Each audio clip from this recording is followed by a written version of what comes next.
Her billionaire CEO husband body-shamed her after twins, then divorced her for his first love. Cover yourself up. Celeste is stopping by. That's what her husband said after watching her step out of the shower. The same man who once traced her stretch marks and called them sacred now couldn't look her in the eye. She had just given him twins, and all he saw was a body he didn't want anymore. What would you do if the man who vowed to love you forever told you your motherhood ruined his image? She gave him her youth. She gave him an empire. She gave him children. But after birth, all he saw was weight and weakness. So he left her for the woman whose body had never carried life. But here's what her billionaire husband didn't see coming. The version of her that rose in silence. Hello, beautiful family. Welcome back to Mr. Hearthline Stories.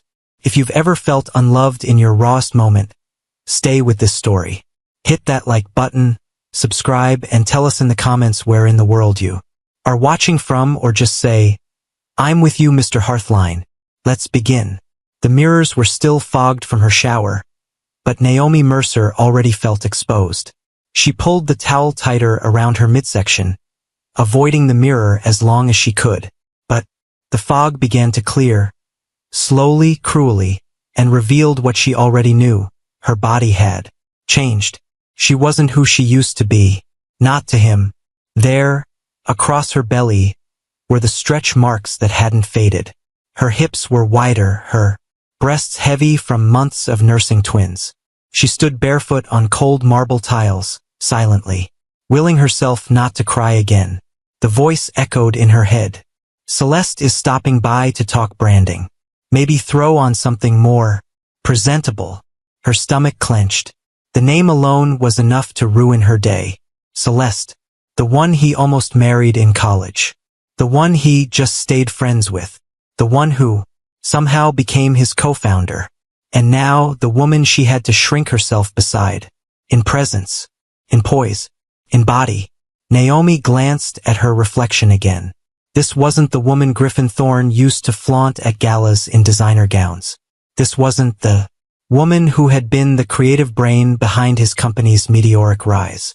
No, this was a woman with dark circles under her eyes, milk stains on her robe, and a soft, tired body from carrying life. This was the woman Griffin stopped looking at. He didn't yell. He didn't rage or slam doors. Griffin never had to raise his voice to break her down. He stood at the edge of their bed in perfectly tailored slacks, shirtless, scrolling through his phone like it was a board meeting. His tone? Flat. Emotionless. Final. I'm moving into the Tribeca loft. Naomi blinked. Just like that? You can stay here for now, he added. Until you figure out whatever this is. This? She echoed, her voice barely above a whisper. Griffin looked up. His eyes flicked over her like she was a spreadsheet he didn't need to finish. You're not yourself, Naomi, and I've got too much going on to carry this heaviness. Heaviness. She almost laughed. Almost. Not rage. Not betrayal. Just quiet detachment. He didn't even pack. Didn't even look back as he walked out, leaving behind a woman who had built his brand, carried his name, and borne his children. The twins were asleep. The city lights blinked in the distance. Naomi sat at the kitchen island, wearing a robe she hadn't changed out of all day. Her untouched cup of tea had long gone cold. She opened her phone. Not to Instagram, not to texts, but to her notes app. She scrolled up through drafts she never posted. Half-written captions, ideas for reels, branded. Posts from a life that no longer fit her. Then she closed them all. Instead, she typed a name.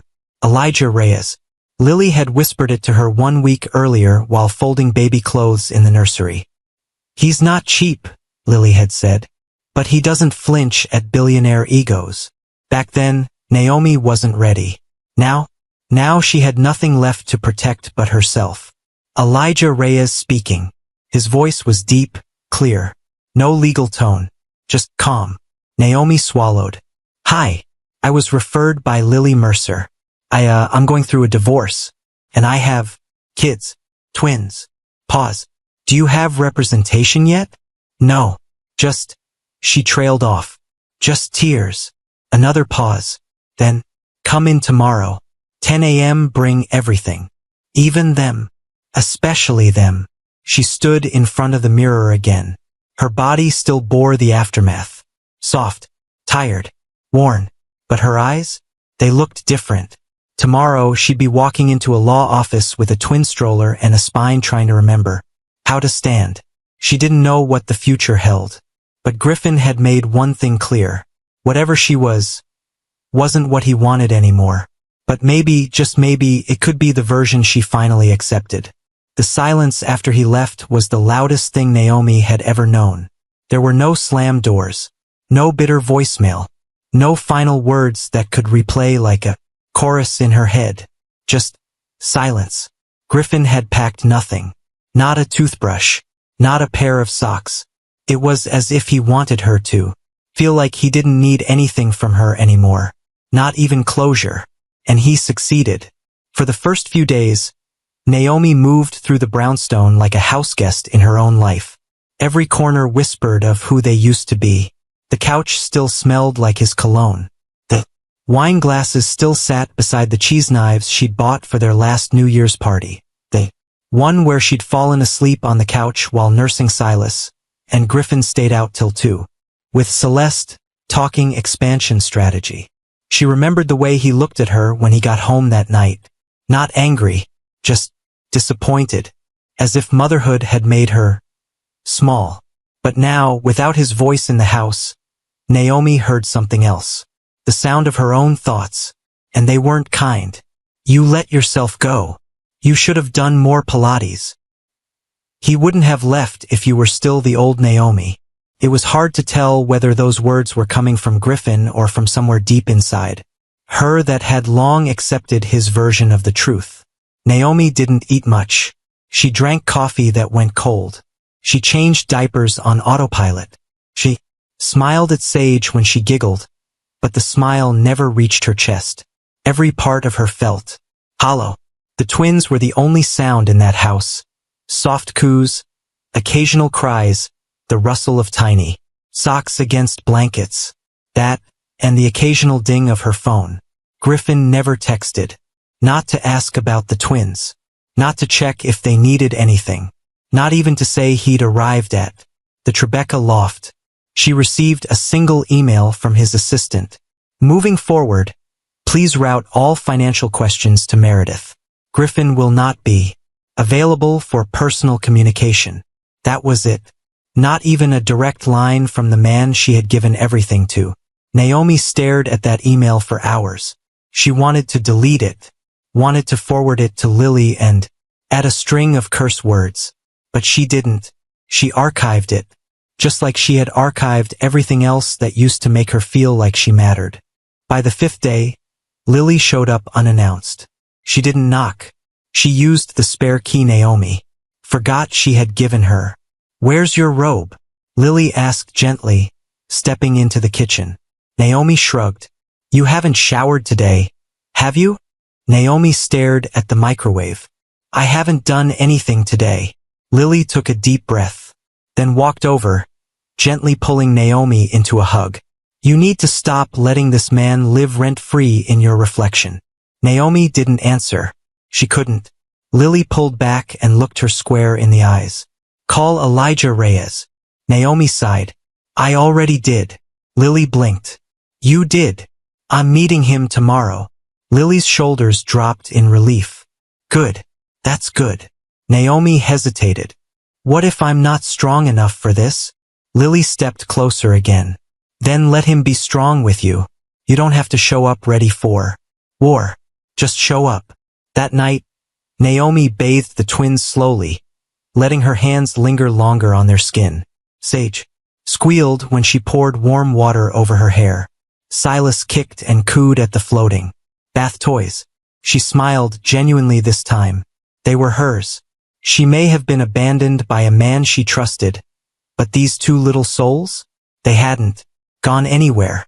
They reached for her in the dark, clung to her when startled, cried for her voice and her arms. She was still needed. That counted for something. After putting them to sleep, Naomi walked into her bedroom and opened the closet. The fancy gowns were still there, silks and satins with their designer labels and memories stitched in. The pre-baby Naomi wore them with grace, her heels clicking beside Griffin at gala events and boardroom openings. But she didn't touch those tonight. Instead, she reached for a simple black wrap top and a pair of clean jeans that still fit, barely. She laid them out for the morning. She didn't know how the meeting with Elijah would go. She didn't know if her case was strong, or if Griffin had the upper hand. She didn't know if the legal system would care that he made her feel like a burden, not a bride. But she was going. Not as the old Naomi, and not as the one Griffin discarded. She was going as the woman still standing, even if barely. And that was a start.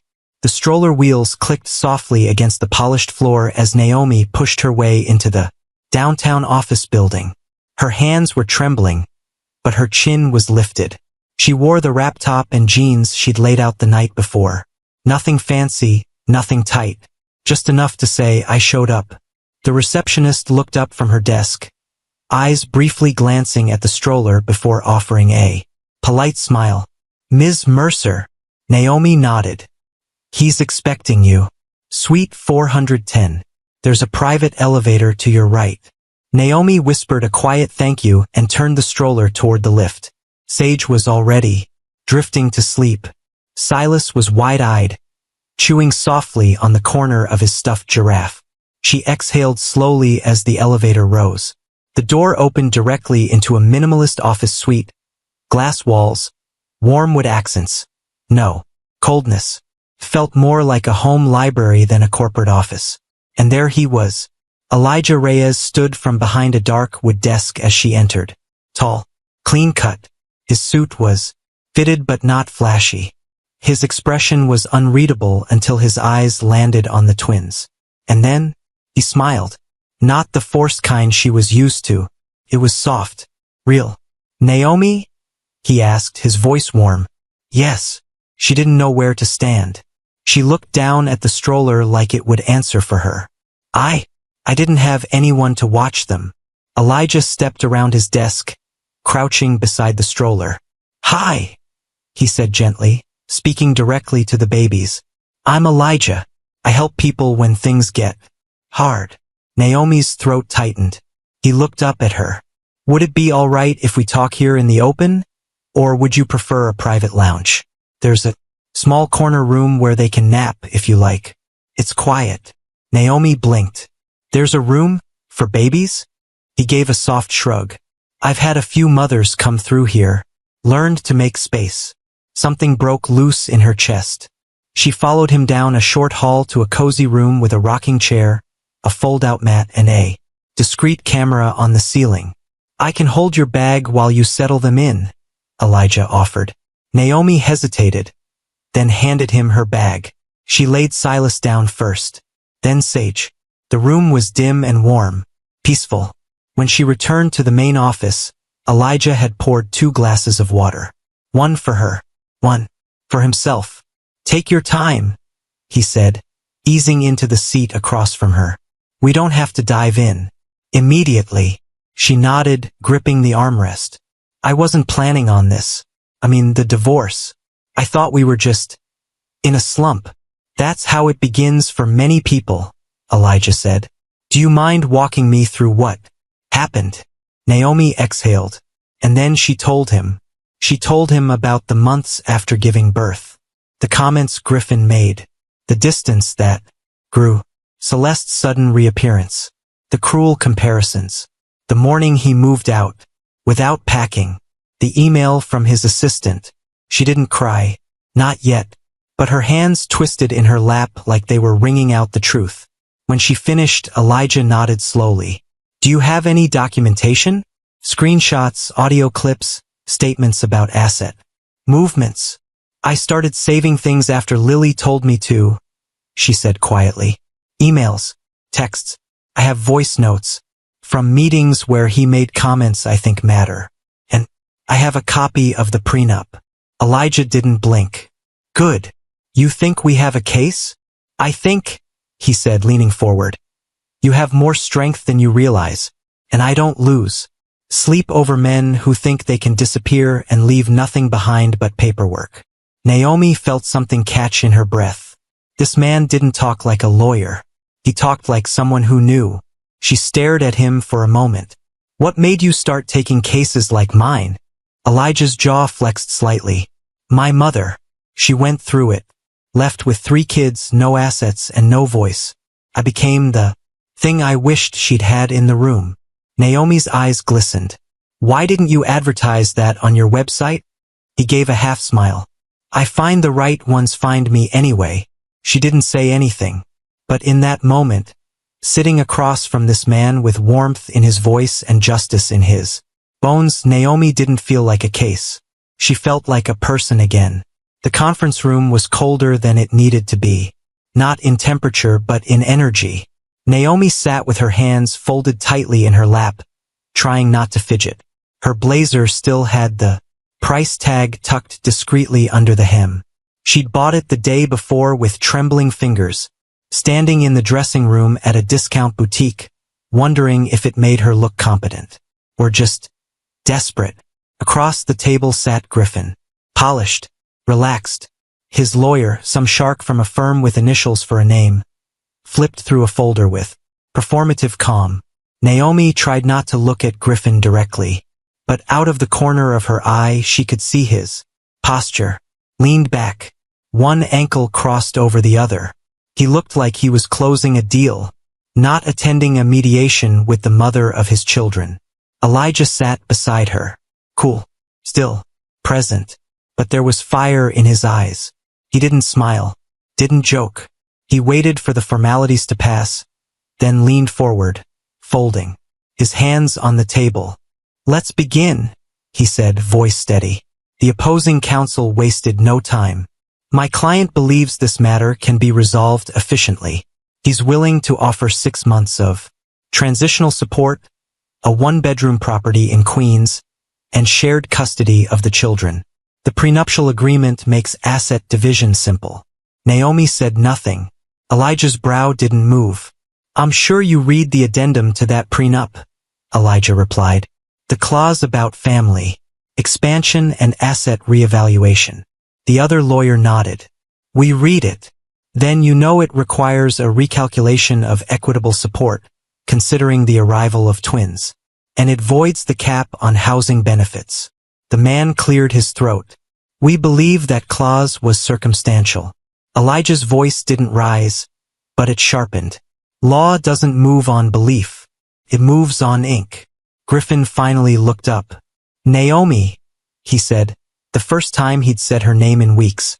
No one's trying to be unfair. We just don't want this to turn into a circus. Naomi's jaw clenched. A circus? She said quietly. You walked out without packing a single item. You've spoken to me, through your assistant.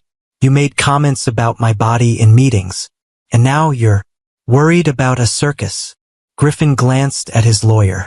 I was under pressure, he said, tone dismissive. The company was going through changes. Elijah leaned forward again.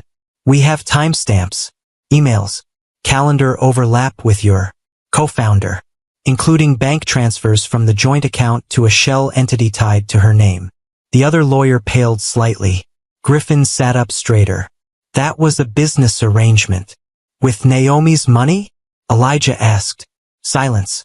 Elijah turned to Naomi. Do you need a break? She shook her head. For the first time in weeks, she didn't feel like running. She felt like reclaiming.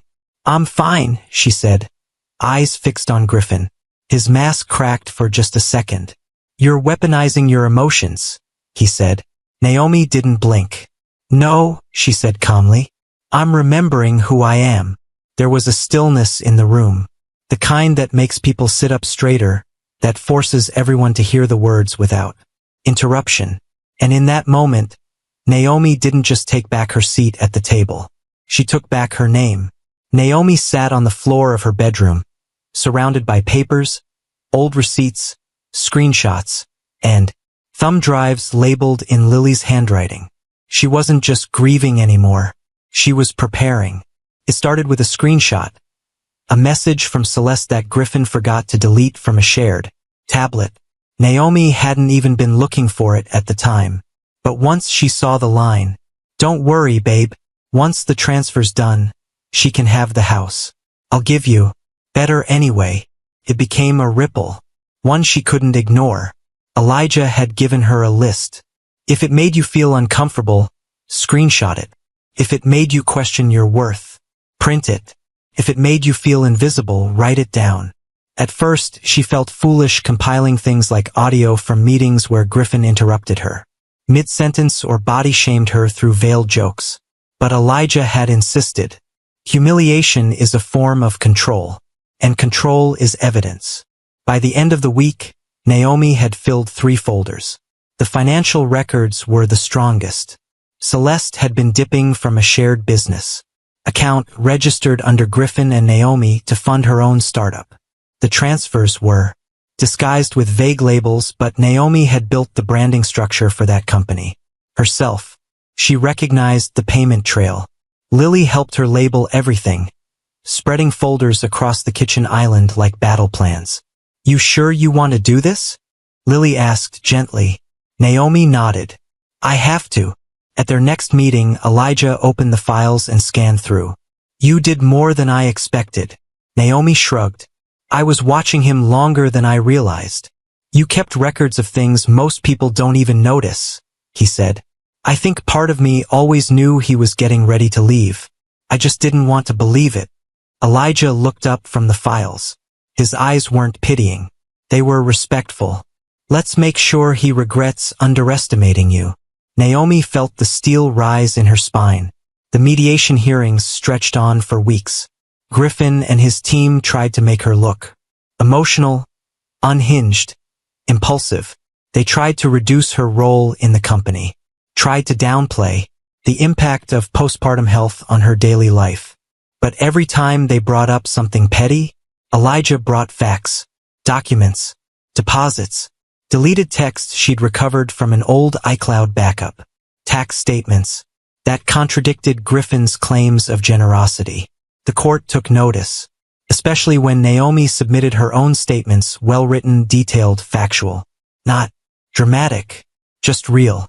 On one page, she'd written, "My body changed to make room for life. I shouldn't be punished for that. I should be protected." Even the judge paused to reread that sentence. By the 3rd week, Griffin's demeanor had shifted. He no longer leaned back in his chair. He didn't make snide remarks.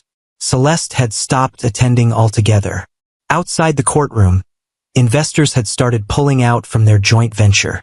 Quietly but noticeably, word was spreading in the industry. Nobody wanted to be tied to a man who discarded the woman who built his brand and bore his children like she was a marketing campaign gone stale. Elijah never gloated. He just kept the momentum moving forward. When Naomi started to question herself, he always said the same thing. "Don't fight to win. Fight to reclaim."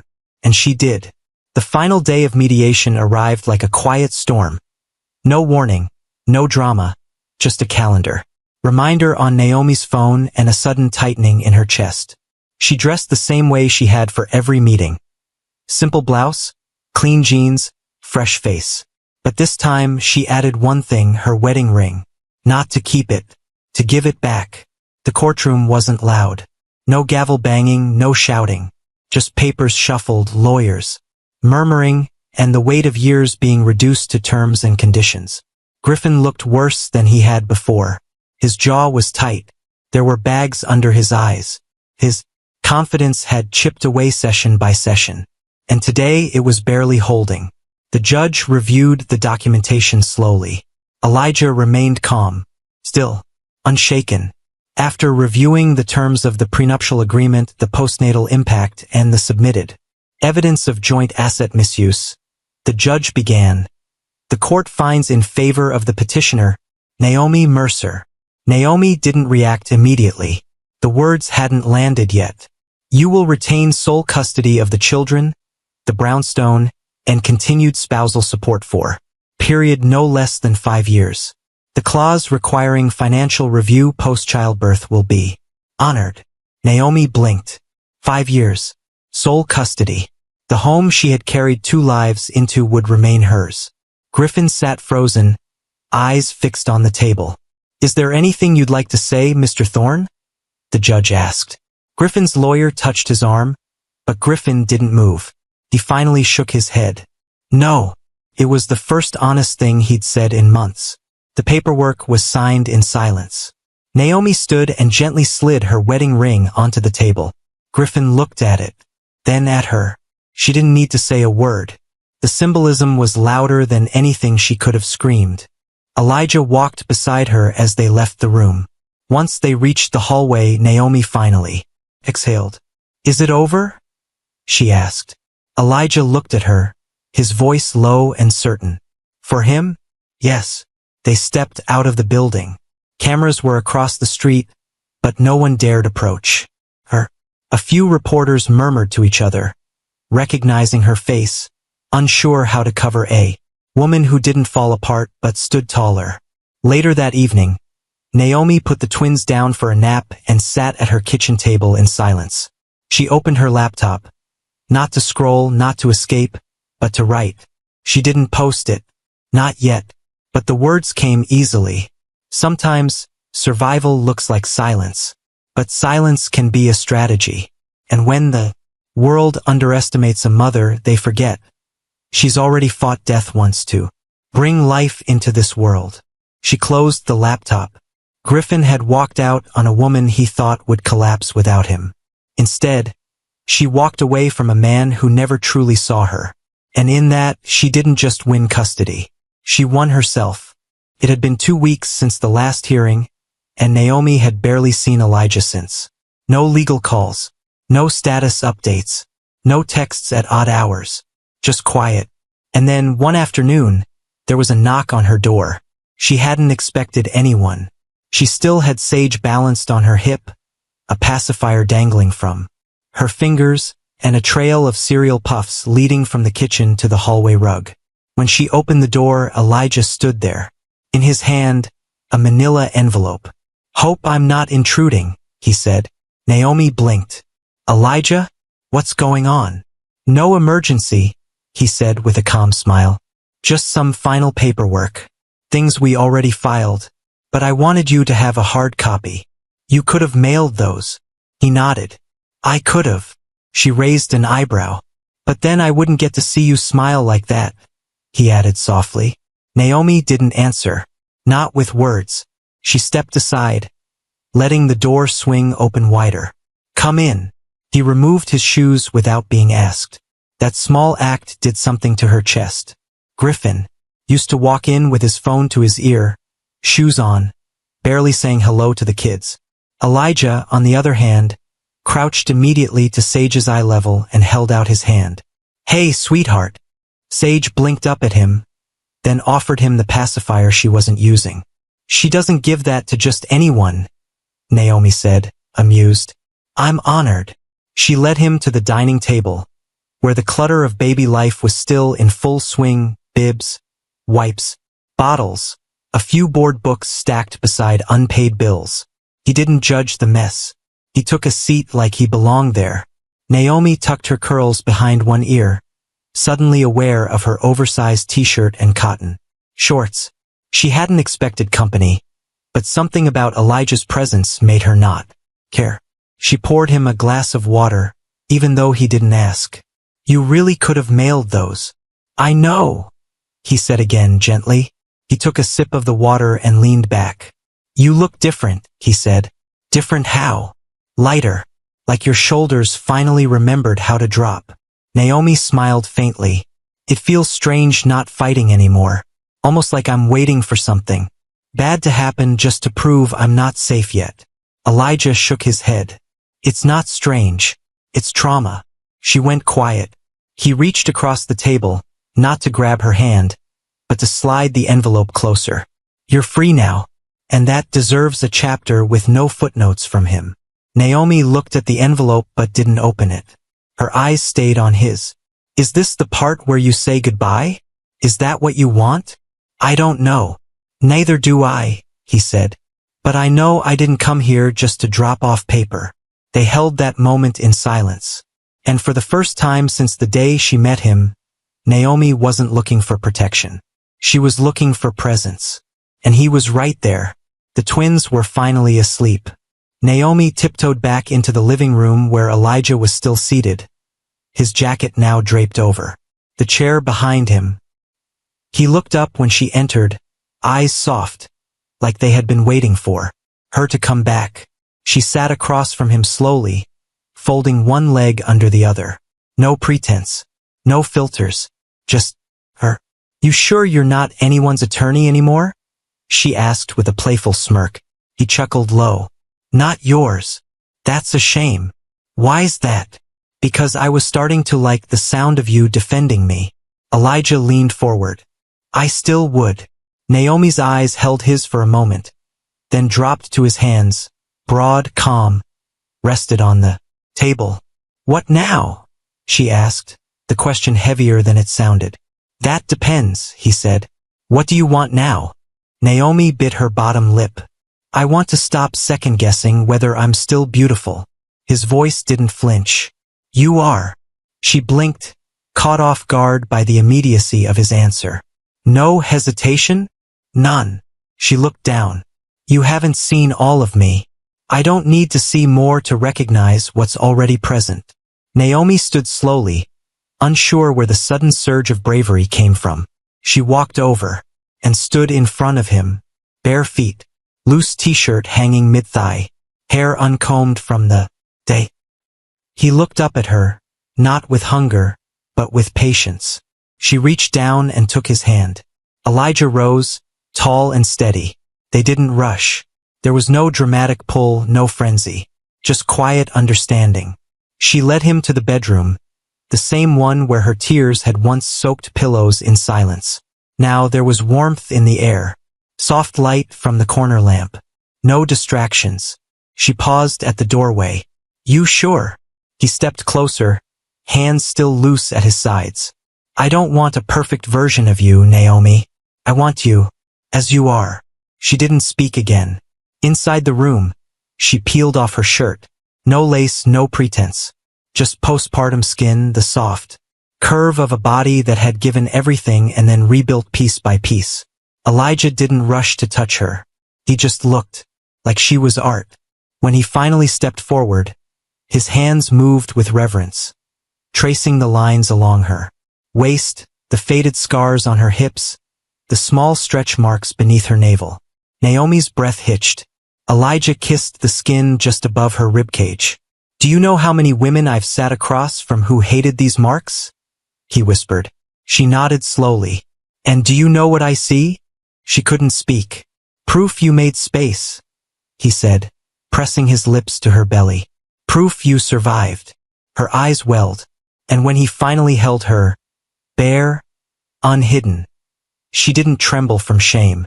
She trembled because she felt seen. Elijah didn't rush her. Everything about him was deliberate.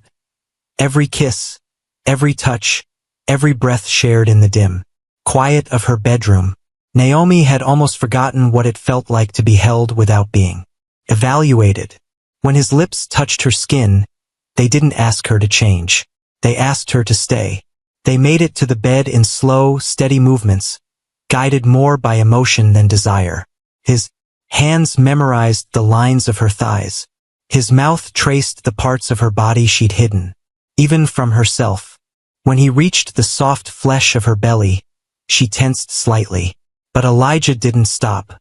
He placed his palm there, then lowered his head to press a kiss that made her gasp. Not from lust, but from the flood of being cherished where she'd been most shamed. He looked up at her. "You okay?" Naomi nodded, her voice shaky. I didn't expect this to feel so safe." He kissed her jaw, his voice low. "That's how it should have felt all along." When he entered her, she gasped again, but softer this time, from the ache of being met, not claimed. It wasn't rushed. It wasn't performative. It was slow, earned, healing. They moved together like people who had nothing to prove, nothing to hide, just two scarred, grown souls learning how to breathe in each other's rhythm. And when it was over, Elijah didn't roll away. He didn't grab his phone. He wrapped himself around her and stayed, his hand resting gently over her heart, fingers brushing along her collarbone like he was reminding her she was real. Naomi stared at the ceiling, chest rising and falling beneath the weight of release. Not just physical, emotional, spiritual. For the first time since her body had changed, since her life had shifted beneath her feet, Naomi didn't feel like she had to shrink to fit inside someone else's expectations. She didn't need to explain anything. She just needed to be. Elijah's breath was warm against her neck. "I don't want to rush you," he said, voice quiet. "But I want to be here. Not just tonight." Naomi turned slightly to face him. "You don't see me as a project?" "No," he said. "I see you as a woman who was always enough, even when no one said it out loud." Naomi buried her face into his chest, and for the first time in a long time, her tears weren't born from grief. They were a quiet thank you, the kind that doesn't need words. The morning light filtered through the curtains, soft and golden. Naomi sat at the small desk in the corner of her room. The twins were still asleep. Elijah had left, early, quietly, leaving a note on the kitchen counter. "Call me if you need anything or nothing at all." She hadn't written anything in months. Not since before the divorce. Not since her last campaign pitch was overshadowed by Griffin's new creative team, which, ironically, meant Celeste doing all the talking while Naomi made the slides. But now her fingers hovered above the keyboard with purpose. She didn't need permission anymore. She opened a blank document and just began typing. Not about branding, not about trends or strategies. She wrote about her, the real her. About the mornings she sat in the closet with tears running into the collar of her nursing bra. About the nights she fed 2 babies in the dark while pretending not to hear Griffin's footsteps down the hall away from her. She wrote about how the silence became louder than words. About how shame can wear a woman down before the world even notices. And about how she found her way back to her reflection without asking for anyone's applause. The words spilled out like a pulse. Unfiltered, honest, alive. She didn't overthink it. She didn't reread it. She posted the entry anonymously on a small blog forum she once followed during pregnancy. The title? "The Body I Live in Now." She closed the laptop and went about her day. By the time she checked the blog that evening, there were over 200 comments. Some were simple. "Thank you. I thought it was just me. I cried reading this." Others were longer. Women telling their own stories. Women who had been called unrecognizable after childbirth. Women who had been left, dismissed, rebuilt. The next morning, her inbox was full. A mother-run podcast invited her to speak. A small health brand wanted to partner with her on a self-worth campaign. A woman's circle in Brooklyn asked if she'd host a session about body dignity after betrayal. Naomi stared at the emails in disbelief. She hadn't posted a selfie, hadn't used hashtags. She didn't tag anyone or promote a product. She had just told the truth. And somehow that was enough. She texted Lily a screenshot. Lily replied instantly, "Sis, you're rising." Naomi smiled, then looked in the mirror. She wasn't in makeup. She hadn't showered yet. But her eyes? They held something new. Not just light. Direction. Naomi adjusted the microphone clipped to her collar as she sat across from the podcast host. Was her first public appearance since the divorce. Not as Griffin Thorne's wife.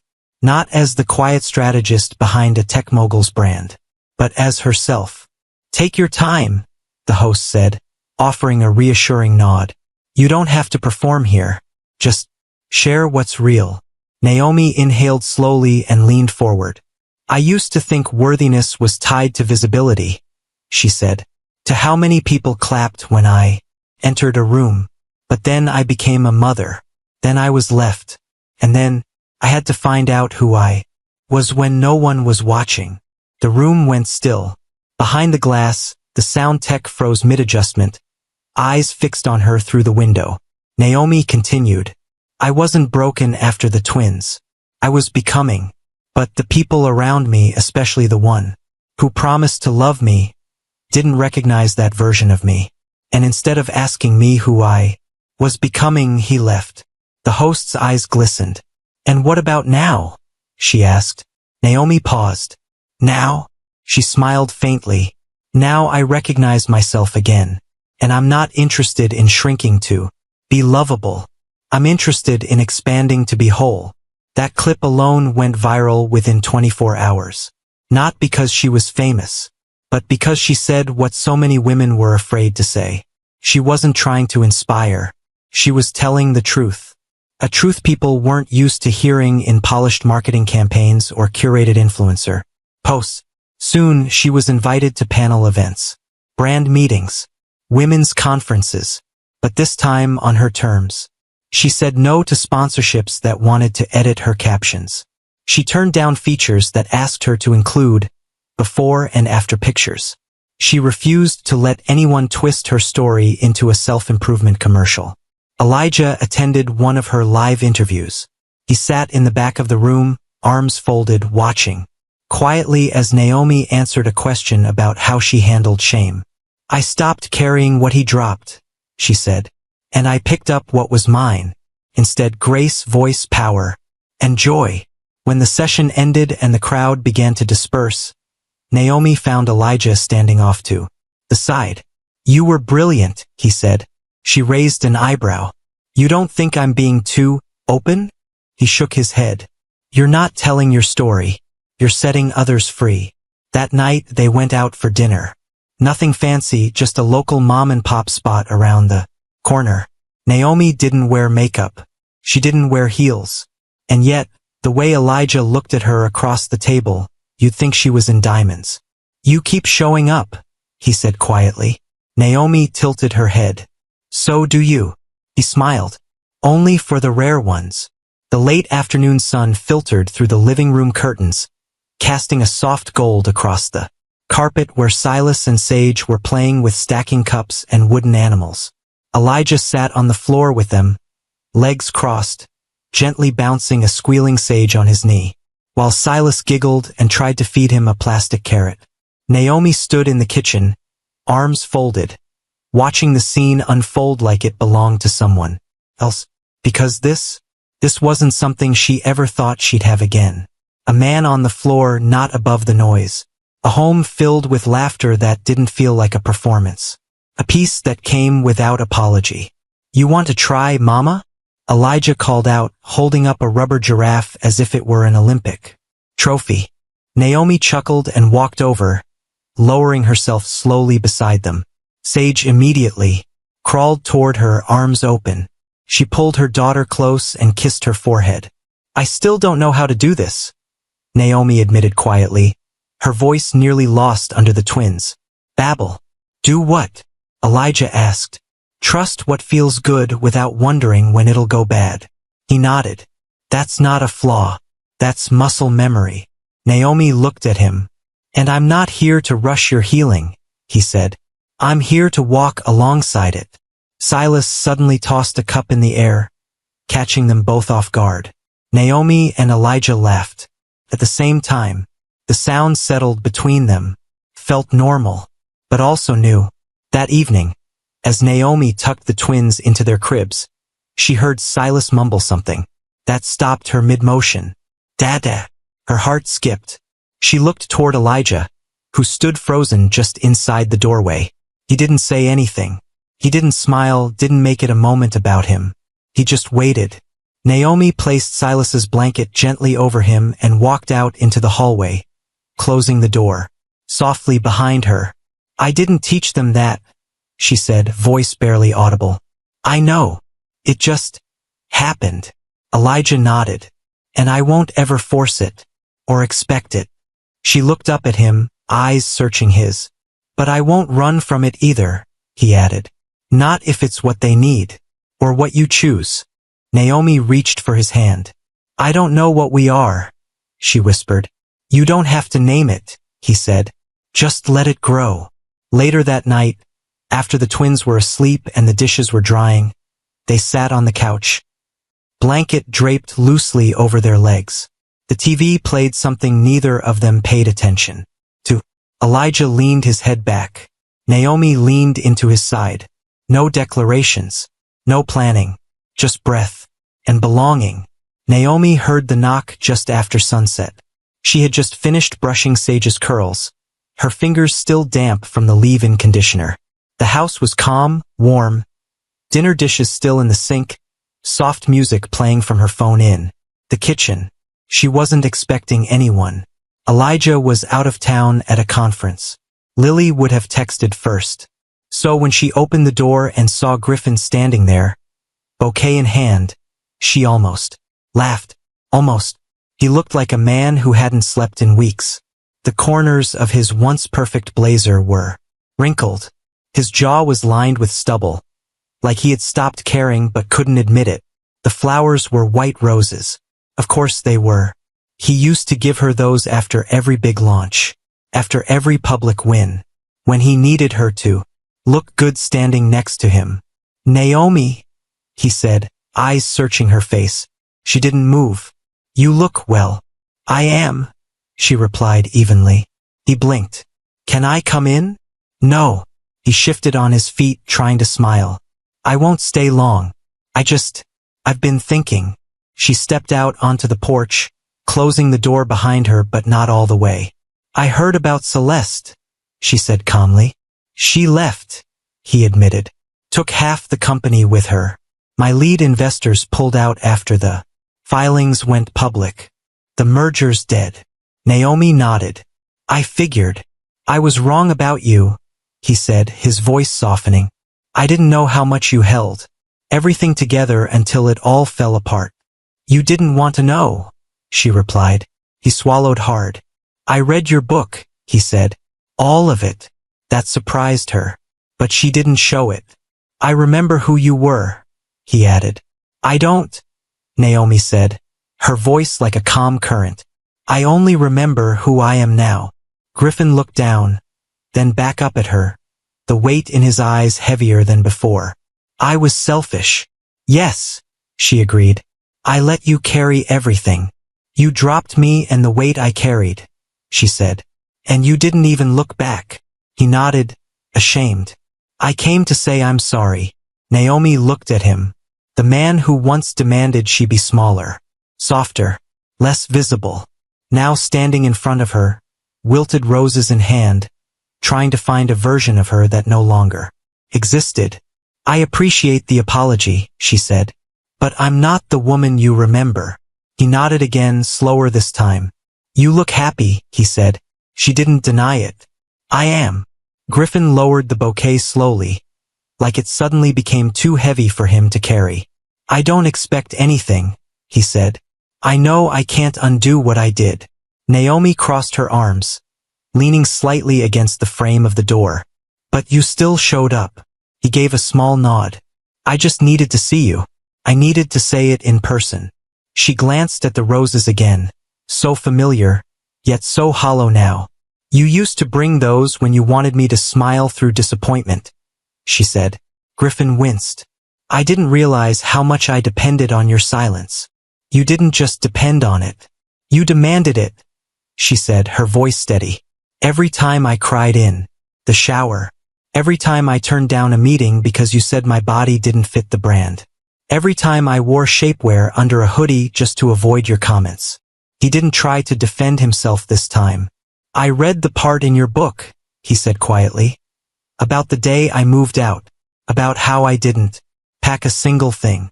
"You didn't," Naomi replied. "I left like it was a meeting I didn't want to reschedule," he said, voice cracking. "And I hated who I saw in those pages." Naomi tilted her head. "Then maybe those pages weren't for you." He blinked. "I didn't write it so you could feel guilt. I wrote it so I could feel free," she said. Griffin looked down, then back at her. "I know you love someone else now." Naomi didn't flinch. "I do." "Does he know everything?" he asked, motioning toward the house behind her. "He knows the ugly parts," she said. "And he doesn't try to rewrite them." Griffin nodded slowly, taking in every word. "I don't want to come back," he said. "I just needed to see with my own eyes that you're okay. That you're whole." Naomi gave a small smile, not one of comfort, but of clarity. I am. He held out the bouquet one more time, not pressing, just offering. She took it not because she needed it, but because it no longer held power over her. Goodbye, Griffin. He stepped back. You loved me once. She nodded. Yes, but now I love someone who never asked me to be less. He swallowed hard, then turned and walked down the steps. Naomi stood there for a long moment, the night air wrapping around her like armor. Then she opened the door, stepped back inside, and closed it without looking behind her. The weight was gone, not because he apologized, but because she no longer needed him to. Naomi stood for a long moment in the entryway, fingers brushing the petals of the white roses she hadn't asked for. She walked to the kitchen and dropped them in a vase.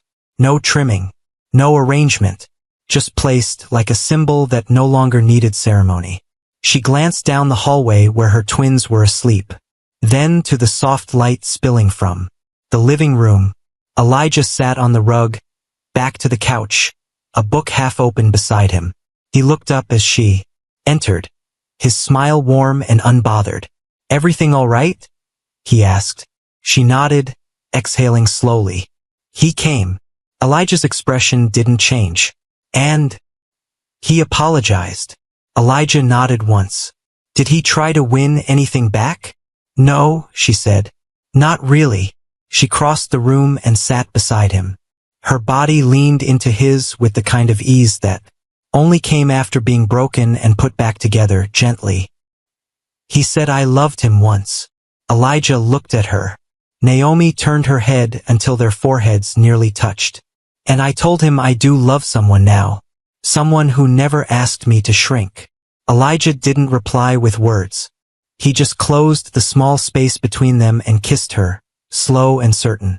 The kind of kiss that asked nothing and offered everything. When they pulled apart, Naomi whispered. He used to fill rooms with his ambition, but you fill silence with safety. Elijah brushed a curl behind her ear. You're not a woman who needed fixing. You just needed space to grow. She smiled. And now I've taken all of it. That night, as they tucked the twins in, Silas reached up and called Elijah's name. Not Dada, this time, but Lijah, clear and sweet. Naomi froze. Elijah just crouched down and kissed the boy's forehead. I'm right here, buddy. After the twins drifted off, Naomi stood in front of the hallway mirror. She studied her body, not through shame, not for flaws, but as a home that had held so much. She felt Elijah's arms wrap around her from behind, his chin resting lightly on her shoulder. You see her yet? He asked quietly.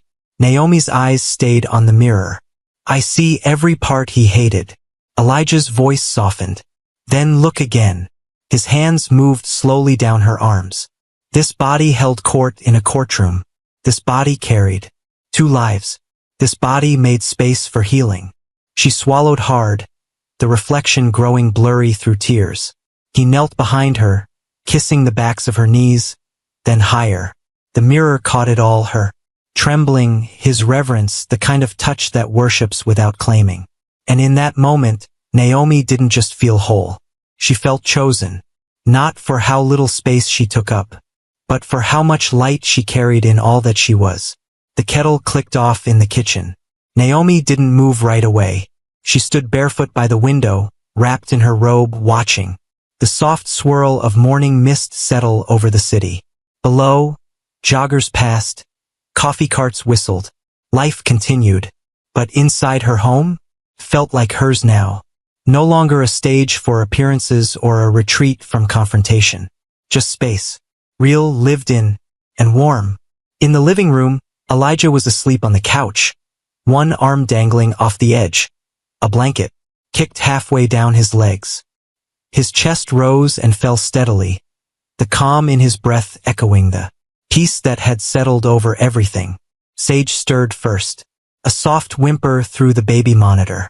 Naomi padded down the hall, her steps quiet, practiced. She scooped her daughter up and held her against her chest, swaying gently. Sage's cheek pressed to her robe, thumb finding its way to her mouth. Shoo, Naomi whispered, not out of fear of waking anyone, but just as a melody for the moment. When she returned to the living room, Elijah was awake, sitting up, rubbing sleep from his eyes. You should have let me get her, he said, his voice gravelly. I didn't mind.